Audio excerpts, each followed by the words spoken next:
So today is kind of a special day because I actually get to pull the rear axle out of this and start swapping over the new parts. I've been waiting a while because I wanted to get the back of this bed done to the point where it is now. I bought most of the parts that I need for the axle, and today I'm going to tear it down.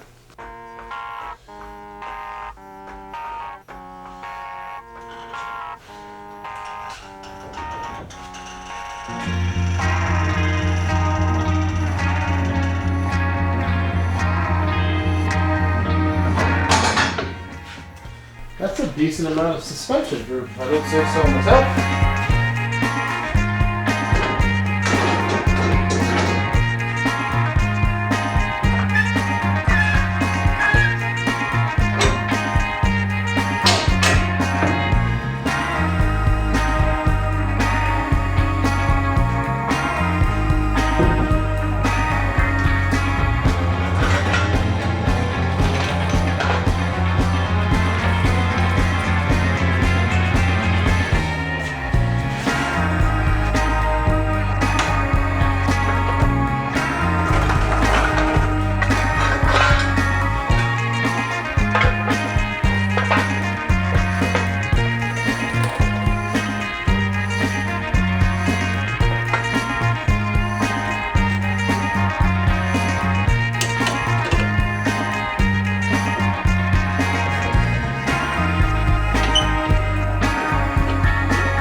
Okay, this is a 1974 Ford 9-inch. It came out of a Ford F100. I've ordered everything that I need for this except for the axle shafts because I'm looking for axle shafts that still have the 5 on 5.5 lug pattern. I think before I tear into this, I want to get my air gun out and blow out off all of the dirt and stuff that I've made from grinding and welding on this truck for the past year.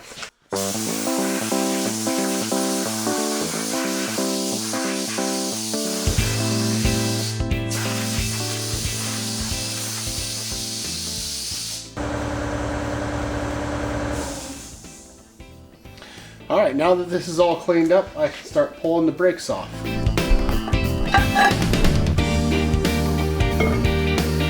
And that is pretty in there.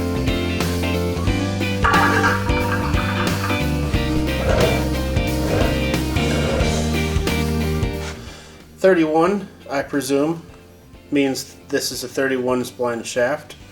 I think 3.5 S, I don't know what that means. Might be the gear ratio.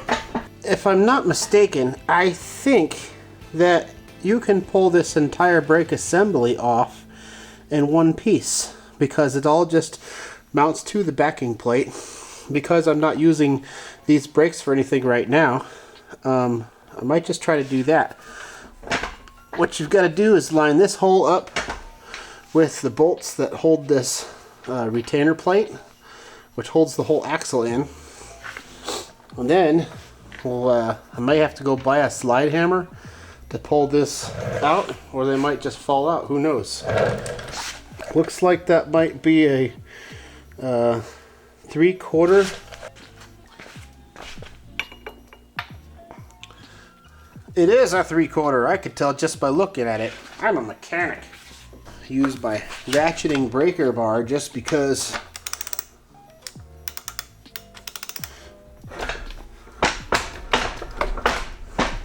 don't know how tight these are going to be.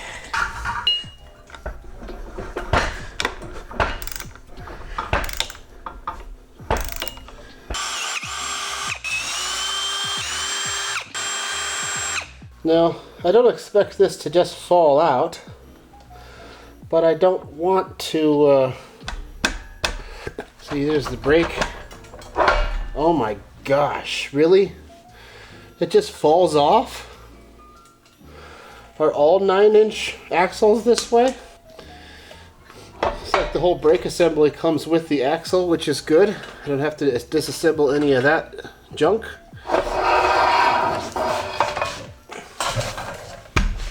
I can see a little bit of wear on these splines. It's amazing what 60 years of use will do. Don't know how many miles were on the truck that came out of. Pull these T-bolts out. Save those for spare parts. Put those in the box somewhere. You might be able to see that the reason that was so easy is because these are tapered bearings. So that's kind of why it fell out.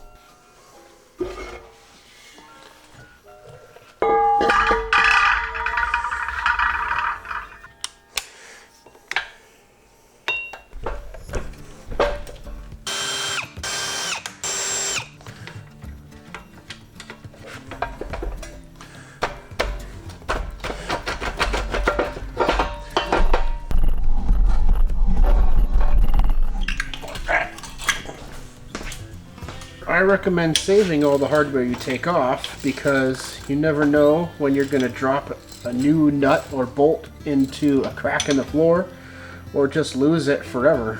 I can tell this truck has either been mudding in grass or has worked on a farm because all this looks like either grass or manure. That's not important for anyone to know, I just thought it was kind of funny.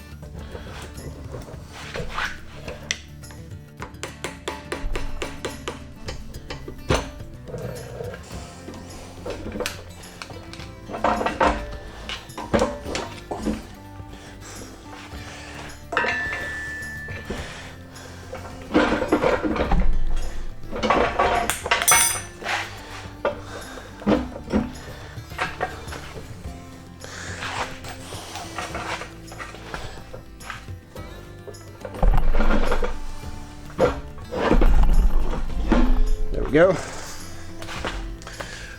Whew. What a fight. Now.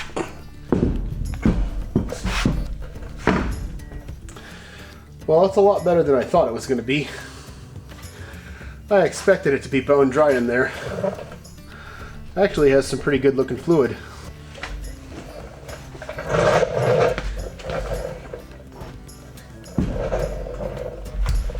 The gears don't actually look too bad. They look new. Somebody's been in here to fix some stuff. It's an open diff Ford 9-inch. If anyone's interested and you live in Arizona, message me in the comments and I'll sell you this one really cheap.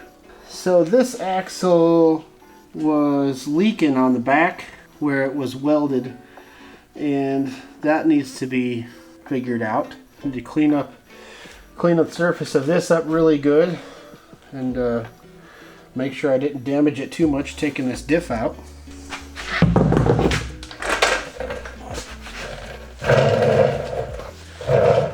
See how much of this I can actually just dump out.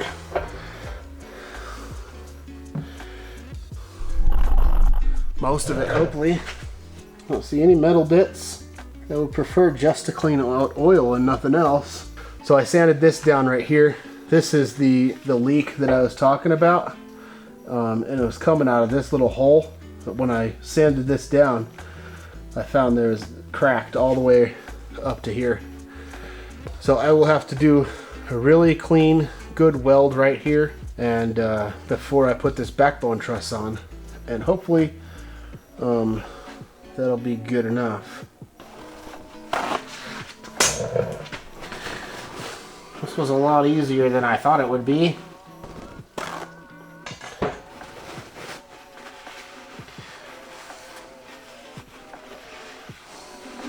Now this will all get cleaned out again when I'm finished welding, because we don't want to get any metal or, you know, all the grinding and the sparks to go in there. I'm going to cover all the openings the best I can. This opening will be facing away from all of the welding.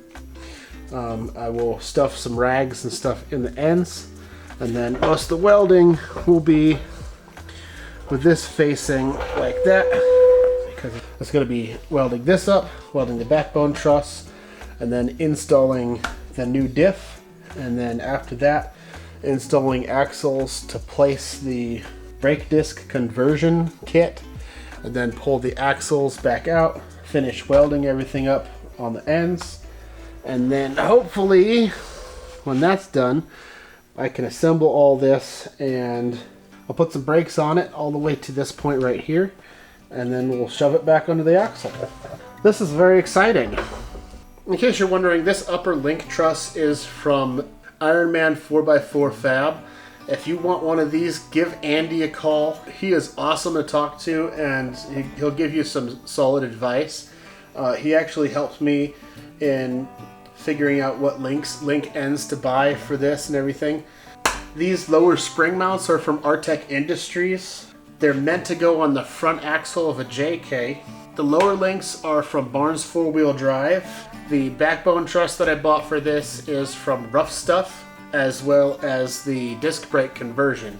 I'm probably going to buy the axle shafts from Bob's Off-Road, which used to be Bob's Broncos. So let's see, that's 1, 2, 3, 4, 5 different companies went into the parts to make this all happen. That's the kind of thing that I really enjoy, trying to see how many different makes and models of a vehicle can go into one, or how many different parts from different companies can be uploaded into the same project. Especially if you can find a bargain in doing so. I really think that it makes a project unique.